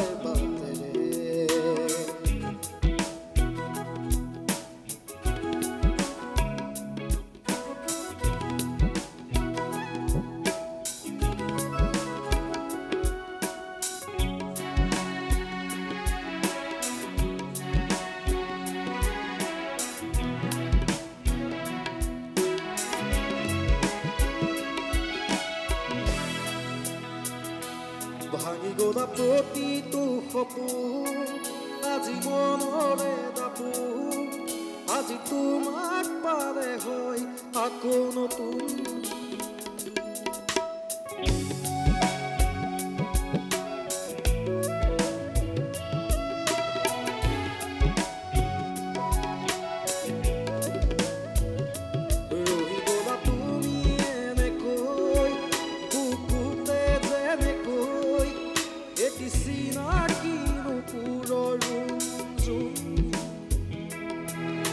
তুমি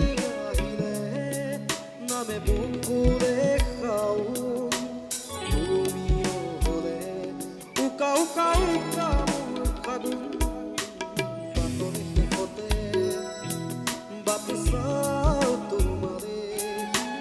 লৈ যোৱাহি আজি তোমাৰ বাটেৰে নেৰে নাৰা নেৰে নেৰে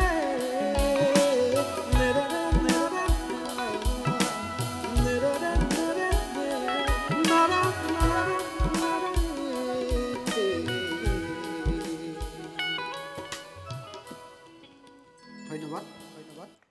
বিমান মই কথা এটা সোধো হা হয় যদিও থিয়েটাৰৰ গীত আছিল এইটো হয় শেষৰখন থিয়েটাৰত এইটো গীতেই তেওঁ দি থৈ গ'ল যিহেতু এতিয়া তেওঁৰ জীৱনৰ শেষৰখন হয় থিয়েটাৰ কিন্তু জুবিনৰ বাৰু নিজৰ এই গীতটোৰ লগত ক'ৰবাত এটা কিবা সম্পৰ্ক থাকি গ'ল নেকি বাৰু হয় গানটো শুনিতো এনেকুৱা লাগে এই গীতটোৰ লগত এটা তেওঁৰ সম্পৰ্কত থাকি যোৱাৰ দৰে এটা অনুভৱ হয় বাতৰি শেষতে বাট চাওঁ তোমালে মানে শব্দকেইটাৰ পৰা তেনেকুৱা এটা মোৰ অনুভৱ হয় কিজানি শেষে হৈ গ'ল বাটৰ শেষত আৰু বাট চায়ে ৰ'ল আৰু বাট চায়ে ৰ'ল আৰু তেওঁ আমি আৰু নাপালোঁ তেওঁ যেনেকৈ গুচি গ'ল এতিয়া কিন্তু গোটেই জাতিটোৱে কিন্তু মানে বাট চাই ৰোৱা নিচিনাও হ'ল আন ফালৰ পৰা বাটৰ শেষত আমি আকৌ বাট চাই থাকিলোঁ বাট চাওঁ তোমালে বাট চাই আছোঁ আমি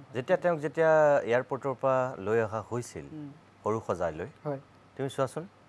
তেওঁৰ কাৰণেতো গোটেই লাখ লাখ মানুহ হয় বাটৰ শেষত ৰৈ থাকিলে ন তেওঁলৈ আৰু এটা কথা ক'ব লাগিব মই সেই সময়ত জুবিন দাৰ ওচৰত সৰু সজাই যেতিয়া লৈ আহিছিলে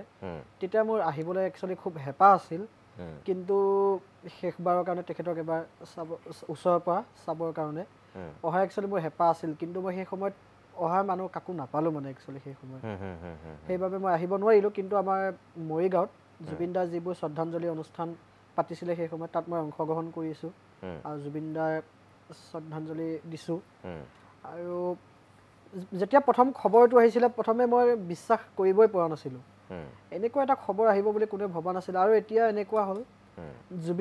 জুবিনবিহীন একচুৱেলি এতিয়া অসম আমি কল্পনাই কৰিব নোৱাৰোঁ বিহু বিশেষকৈ বহাগৰ সময়ত এতিয়া আমি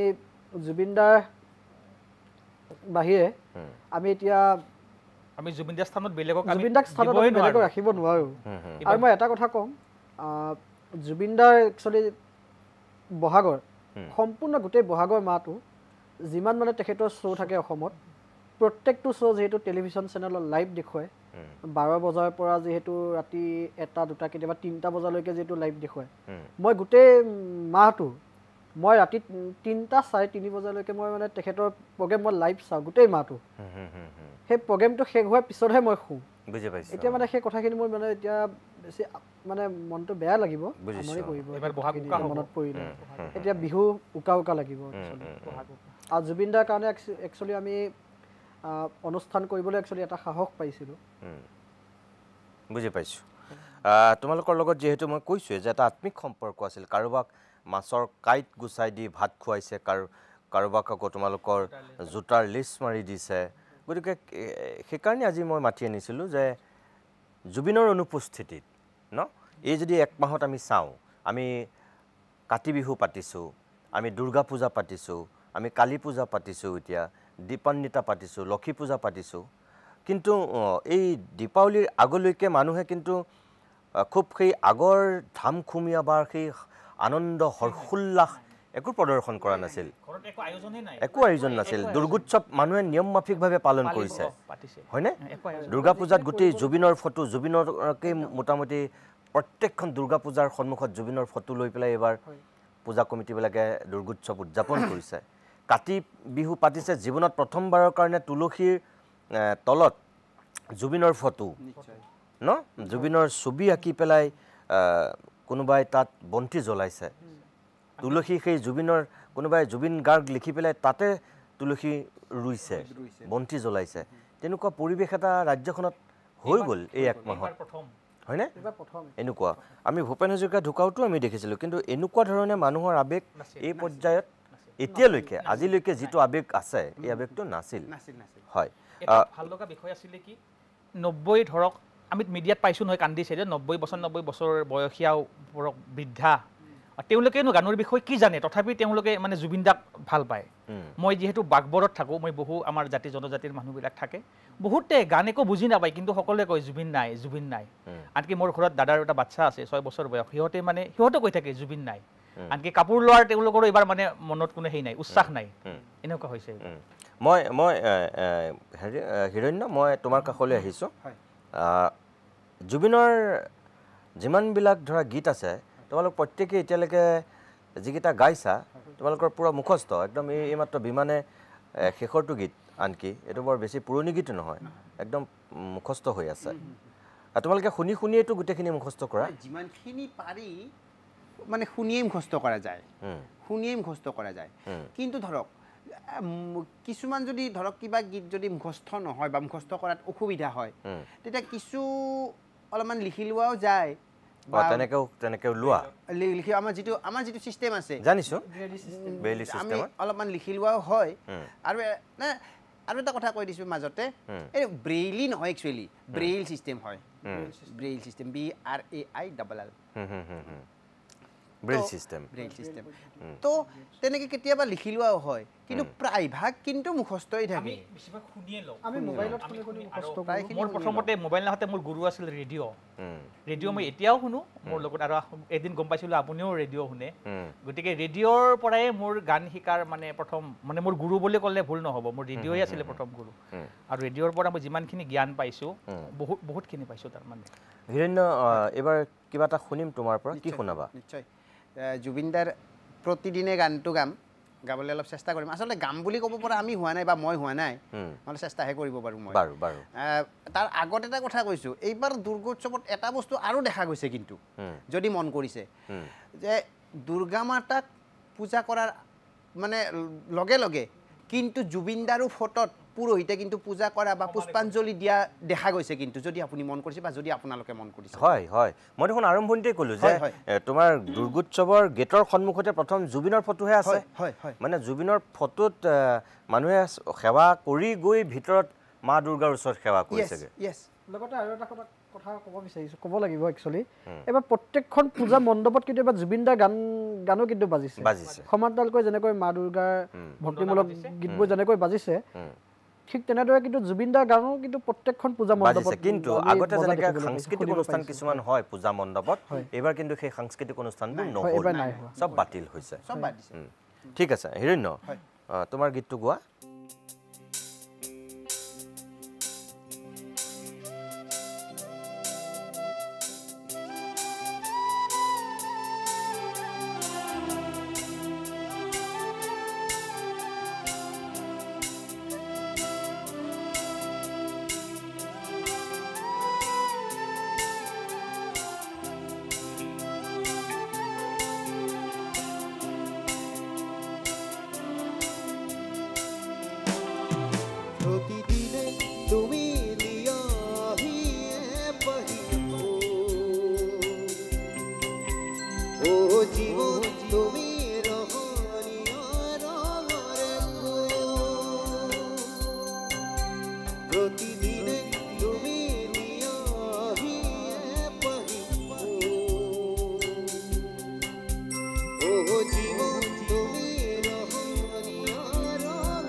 তোমাক আদৰো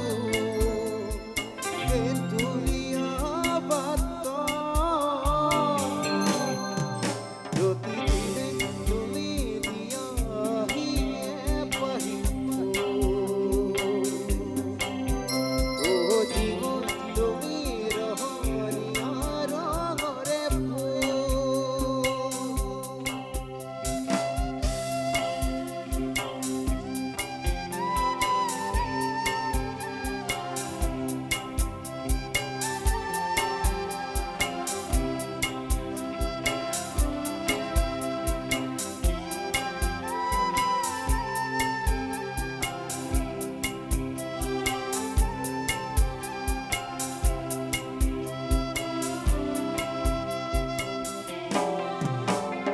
হৃদয় কপোৱা গানেদি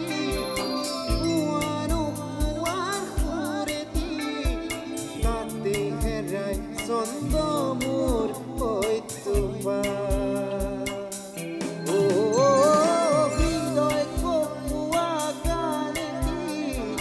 পুৱানো পুৱাৰ সুৰেদি তাতে হেৰাই চন্দ মোৰ সত্যবা মোনালি হৈ থাক তোমাৰে মোৰে সময় বুকুৱে বুকুৱে ৰৈ যায় যেন মধুময় প্ৰতিদিনে তুমি দিয়াহি এপাহি ও জীৱন তুমি ৰহণীয়া ৰঙৰে ফুল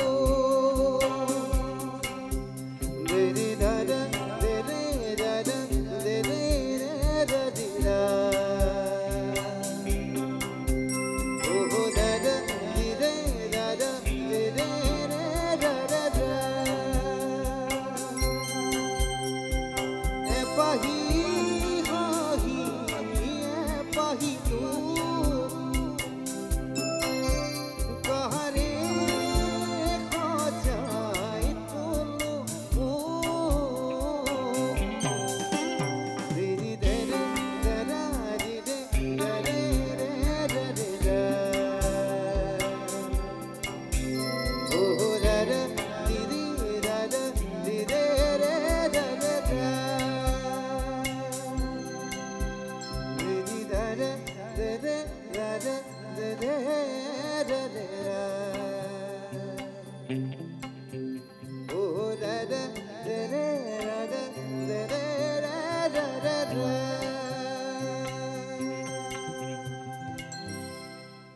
হিৰেন্দ্ৰ তুমি যিটো গীত গাইছা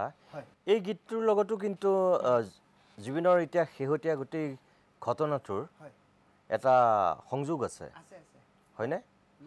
সাগৰ তলিত শুবৰে মন সাগৰ তলিত শুবৰে মন আচ্ছা আপুনি যেতিয়া কথাটো ক'লে এতিয়া মই এটা কথা আৰু ক'ব লাগিব কালি যেতিয়া মোৰ প্ৰগ্ৰামটো ইয়াত আহিম বুলি মায়ে গম পাইছে প্ৰথমতে মায়ে কৈছে সাগৰ তলিত শুবৰে মন গানটো গাবা কিন্তু দেই আৰু মায়ে সেই কথাটোৱে কৈ আছে যে সাগৰ তলিত শুবৰে মন সাগৰ তলিত শুবলে মন কৰিছিলে জুবিন দাই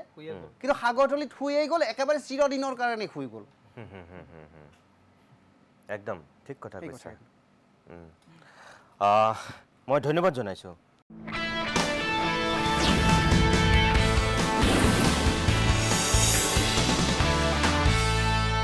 মই মনোজ মই তোমাৰ কাষলৈ আহিছোঁ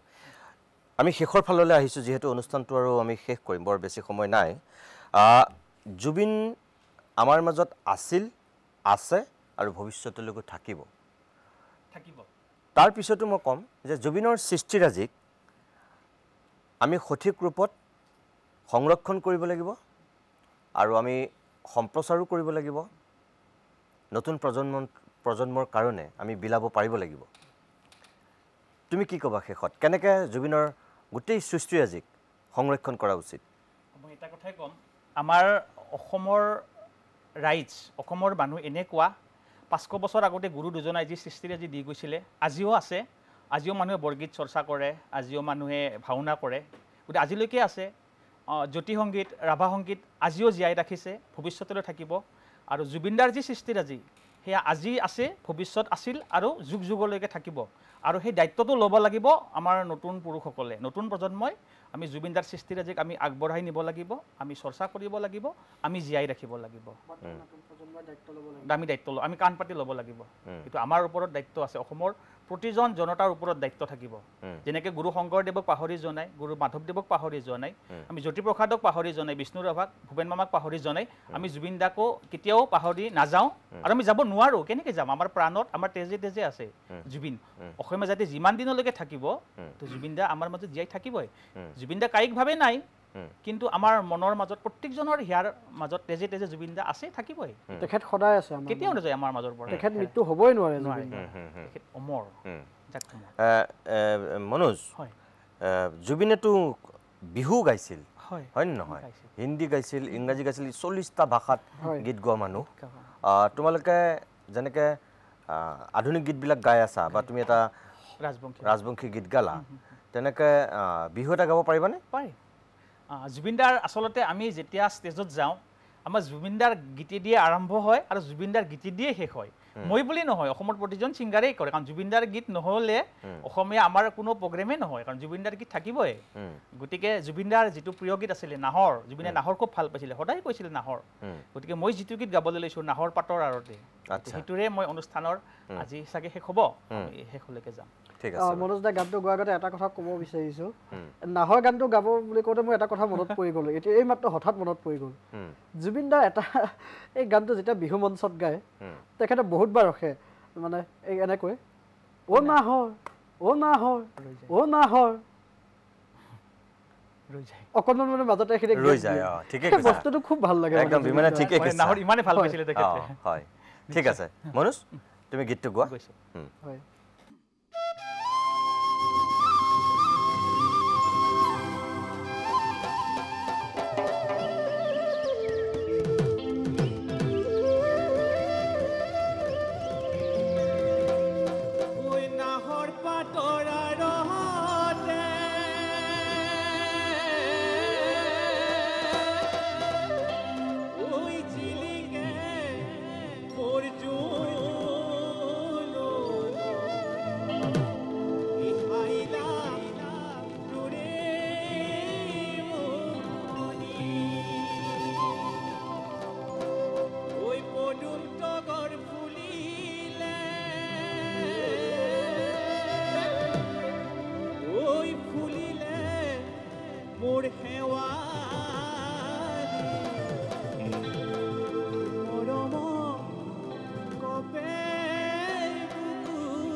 আছতীয়া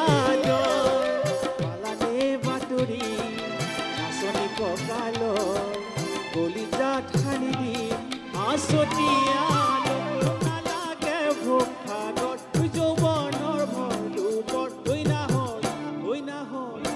নাহৰ আনিলি তই বহাগৰে খবৰ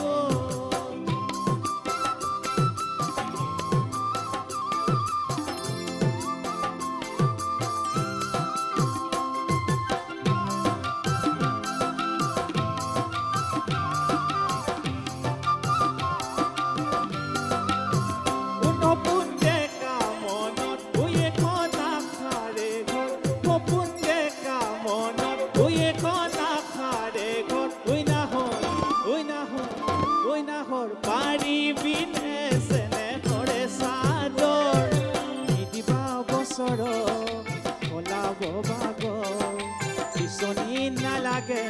বাদি মই আচল নিদিবা বছৰ সলাব বাগ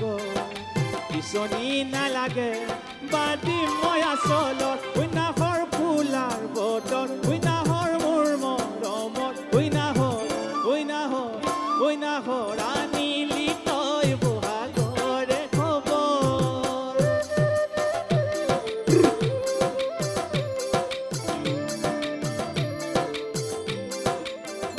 কৈ জানো আকাশখন ধুনীয়া কৈ জানো তৰাৰে জিলিকা কৈ জানো মনৰে সৰগ কৈ জানো তুমি মোৰ মেনকা কৈ জানো ৰণিতে কৈ জানো সপোনত কৈ জানো আমাৰ দেখা কৈ জানো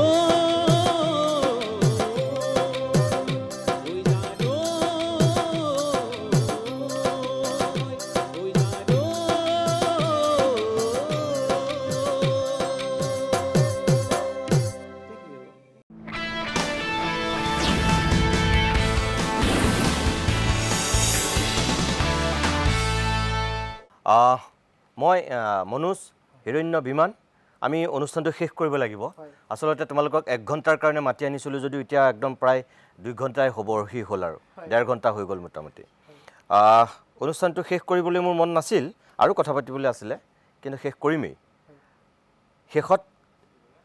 এটা প্ৰাৰ্থনা সংগীত হৈছে এতিয়া জুবিনৰ মায়াবিনী গীতটো মই কালিও কৈছিলোঁ আৰু আজিও তোমালোকক মই কওঁ যে সেই গীতটো তোমালোকে এই কাৰণেই গোৱাটো মই বিচাৰোঁ শেষত যে জুবিনৰ এটা প্ৰিয় গীত আছিল জুবিনে নিজেই কৈছিল যে মই যিদিনাখন মৰিম এই গীতটোৱে বাজিব লাগিব আৰু যেহেতু জুবিনৰ এমহীয়া শ্ৰাদ্ধ হৈ গৈছে আৰু আমি তেখেতক শ্ৰদ্ধা জনাবৰ কাৰণেই তোমালোকক মই মাতি আনিছিলোঁ আজি দীপাৱলী তাতে গতিকে সেই গীতটোৰে আমি অনুষ্ঠানটো শেষ কৰিম হ'বনে বিমান হয় জুবিন দাই এই গানটোৱে গাম এইটো শেষৰটো গীত যেহেতু অনুষ্ঠানৰ হয় এই গানটো গোৱাৰ আগতে এটা কথা ক'ব বিচাৰিছোঁ এই গানটো মানে এতিয়া খুব দুখ লাগিছে এটা কাৰণে ফেচবুক ইনষ্টাগ্ৰাম ইউটিউব কিছুমানে মানে এই গানটো আকৌ আপলোড কৰে আকৌ মানে ডিলিট কৰে ডিলিট কৰি আছে মানে এই গানটো বহুতে মানে বাৰে বাৰে আপলোড কৰে গানটো আৰু বাৰে বাৰে মানে ডিলিট কৰে এই ধৰণৰ কামবোৰ মানে কৰিব নালাগে একচুৱেলি আৰু এই কামবোৰ যিসকলে কৰিছে মই একচুৱেলি আৰক্ষী প্ৰশাসনক মই অনুৰোধ জনাম এওঁলোকক চিনাক্ত কৰি কঠোৰৰ পৰা কঠোৰ শাস্তি প্ৰদান কৰিব লাগে তেওঁলোকক অতি শীঘ্ৰে তেওঁলোকক গ্ৰেপ্তাৰ কৰাৰ ব্যৱস্থা কৰিব লাগে বাৰু বাৰু বিমান তুমি প্ৰথমে আৰম্ভ কৰা আৰু শেষৰ ফাললৈ এওঁলোকেও তোমাৰ লগত মানে সংগ দিব হ'ব হয়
চুতে তোমাক চালে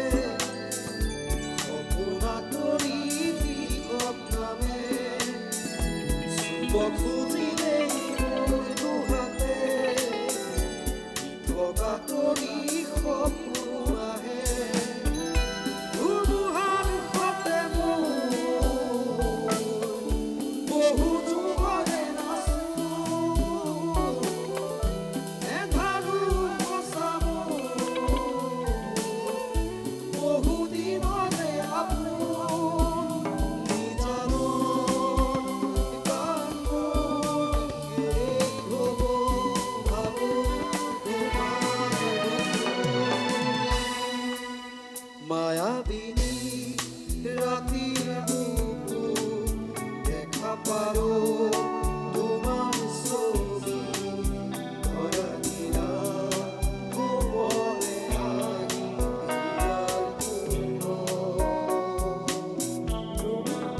তুমি যে মোৰ শুকান মনৰ নিয়ৰৰে চেঁচা কোপাল নামি অহা ৰ'দৰে গৈ মোৰ দেহত প্ৰতিপুৱা